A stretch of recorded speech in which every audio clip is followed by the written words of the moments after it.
A dyn ni'n gallu bod yn llawen hyd yn oed pan dyn ni'n dioddef. A mae'n bod ni'n gwybod fod y dioddefaint yn rhoi nerth i ni ddal ati. Mae'r gallu i ddal ati'n cryfhau ein cymeriad ni. A dyna sy'n rhoi i ni'r gobaith hyderus sydd gynnon ni. Mi oedd e'n siarad, fel o'n i'n dweud, gyda cymuned o bobl oedd yn byw dan amgylchiadau anodd.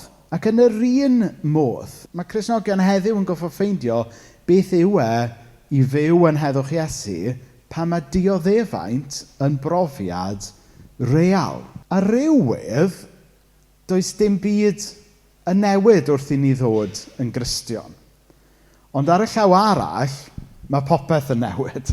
Yn aml, dydy'n amgylchiadau ni ddim yn newid, ond beth sydd yn newid ydy'n persbectif ni. Nawr yn 1991, fe enillodd Neil Maffia Can i Gymru. Rwy'n berson gwahanol yn yr un hen le. Ac ar rywydd, dydy roed yn ffydd yn Iesu ddim wedi newid gymaint â hynny ar yn amgylchiadau ni. Be sydd wedi newid yw fod gyda ni rhywbeth nawr yn ein cynnal ni. Fod gyda ni, neu yn edrych, bod gyda ni rywun yn ein cynnal ni trwy ba bynnag anhawster da ni yn ei wynebu.